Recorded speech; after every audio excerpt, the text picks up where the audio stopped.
वंदे मातरम। आज आम पढ़ा पाठ 8 जोटा विषय वस्तु रही बड़े लोगों का बचपन। ताले बड़ लोग पिला बेला विषय पढ़ा। दुई जन बड़ लोग विषय कहुई। एक होती अब्राहम लिंकन। अब्राहम लिंकन संयुक्त राज्य अमेरिका के राष्ट्रपति थे। अब्राहम लिंकन संयुक्त राष्ट्र अमेरिका राष्ट्रपति थे। उनका नाम आज भी बड़े आदर के साथ लिया जाता है। आज तांकर नाम बहुत आदर सहित लिया जाउची। इसका मुख्य कारण यह है कि उन्होंने अपने देश में दास प्रथा का अंत किया। यार मुख्य कारण होची से निज देश में दास प्रथार शेष करते। दास प्रथा कौन ना से लोक बर्तमान जिनिस पत्र बिक्री है बेली से लोक मानू बिक्री करा जाउथला एवं जो लोक को बिक्री करा जाउथला से किनिथिबा लोकर घरे तार जो लोक किणिकी नहीं तार इच्छा मुताबक ताकू चलिबाकू पड़ुथला।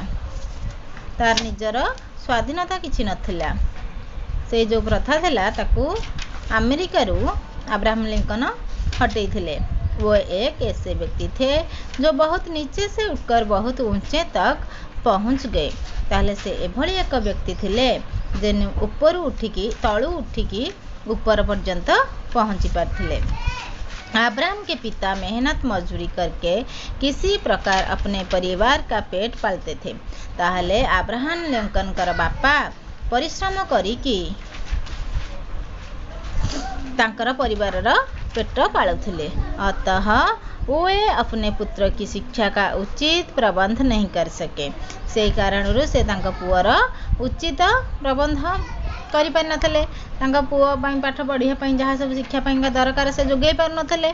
परंतु अब्राहम को पढ़ने लिखने और नई नई बातें जानने का बड़ा चाव था। किंतु अब्राहम लिंकन को पढ़िबा लिखिबा सहित नुआ नुआ कथा जानिया बहुत इच्छा थिला। अतः वह स्वयं नौकरी या मजदूरी करता हुआ समय निकाल कर घर पर पढ़ाई करने लगा। तेणु बापा तो पैसा नथिला किंतु पढ़िबा एवं नुआ जिनिस जानिया बहुत इच्छा थिला। तेणु से कौन करथिले निजे कोठी परिश्रम करिबा मजदूरी मूल्य लगिबा सहित कौन चाकरी करने सहित छोट चाकरी समय बाहर करके पढ़ुथिले।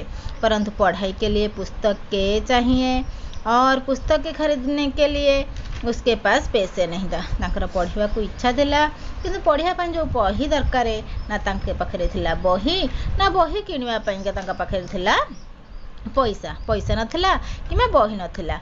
वो केवल पुस्तक के मांग कर पढ़ सकता था। से केवल बही मागी के पाठ पढ़ुଥିଲେ। उसने यही करना आरंभ किया। ताल से बही मागी के लोगों ठारू पाठ पढ़ा आरंभ कले। अब जो पुस्तक किसी से मांगे मिल जाते थे उससे पढ़ लेता था। जो बही मागिले मिल जाउथला ताको पढ़ी दउथले। अब्राहम के एक पड़ोसी के पास एक पुस्तक थी जिसे पढ़ने की उससे बड़ी इच्छा थी। ताले अब्राहम लिंकन कर जने पड़ोसी थिले जहाँ पाखरे गोटे बही थिला। से बही की पढ़िबा पई ताकर बहुत इच्छा थिला। पड़ोसी के विषय में प्रसिद्ध था कि वह अपनी पुस्तक मांगे नहीं देता है। ताहले पड़ोसी का गोटे कथा थिला जे तांको जे बही मागिले से काहाकू बही दियंती नहीं। तह अब्राहम उसके पास जाने का साहस नहीं बटोर पाता था। अर्थात से जेहेतु बही दौ नथिले अब्राहम कर साहस हेलान जे साहस से संचय बटर माने संचय करि पारले नहीं। साहस करि पारले नहीं जे ता पाखु जाई बही मागिया पई। परंतु अंत में उससे नहीं रहा गया। किंतु परिशेष से और रही पारले नहीं।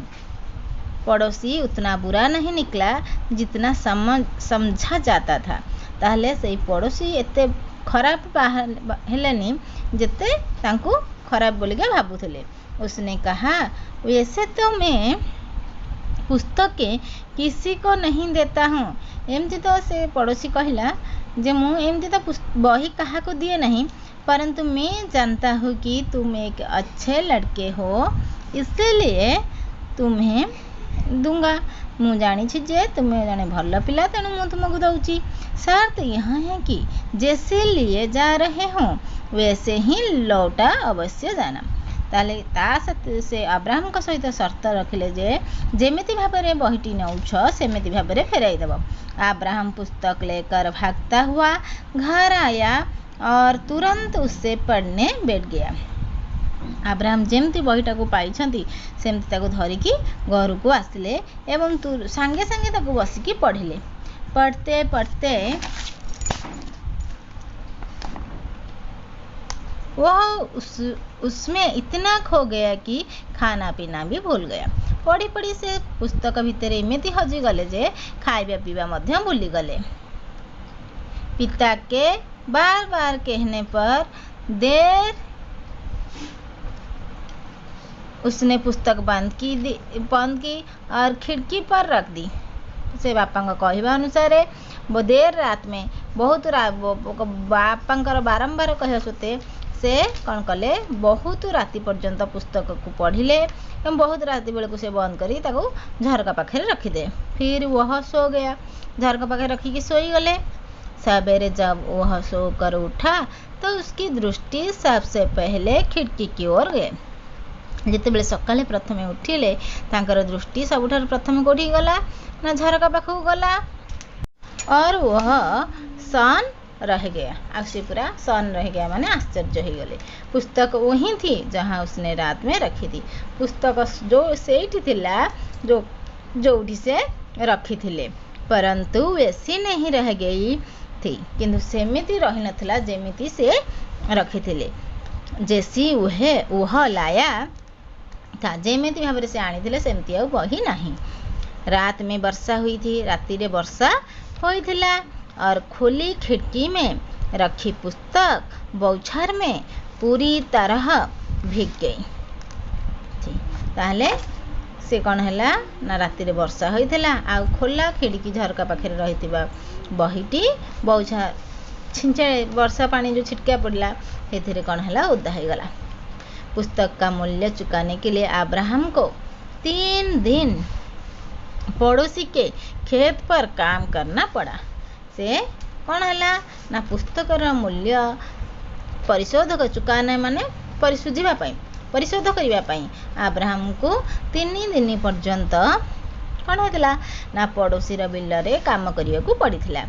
उसने प्रसन्नता से किया। से मध्य खुशीर सहित से काम को करथिले। उससे तब और प्रसन्नता हुई तांको सेते बेले आहुरी अधिक खुशी हैला जब बाद में पड़ोसी ने वह पुस्तक उन्हें सदा के लिए दे दी एवं पड़ोसी को अब्राहम लिंकन को अधिक खुशी होता जिते बेले बहीटी को सबु दिन पाइका किए पड़ोसी दे देथिले। ताले ये होची अब्राहम लिंकन का जीवनर गोटे छोटिया कथा। ताहले आउ आमे बाल गंगाधर तिलक विषय नेक्स्ट टाइम रे पढ़िबा। सेथिरे मध्यन तांकर पिला बेलर कथा विषय जानिबा। ताहले आज पई तुम पई पाठ एतिकी। तुम ए विषय टिके पढ़िबो। ए जो कष्ट शब्द सेगुडा मो पाख लेखिकी छाड़िले मु तुमको तार अर्थ कहिदेबी। पिला माने आजिर पाठ एतिकी थाओ। अन्य अवशिष्टांश आ गोटे भिडियो पढ़ाब। जदि तुमको ये भिडियोटी भल लगे तेबे लाइक करिवो शेयर करिवो आ जदि सब्सक्राइब करना तेबे सब्सक्राइब करियो। चला ध्यान करिया।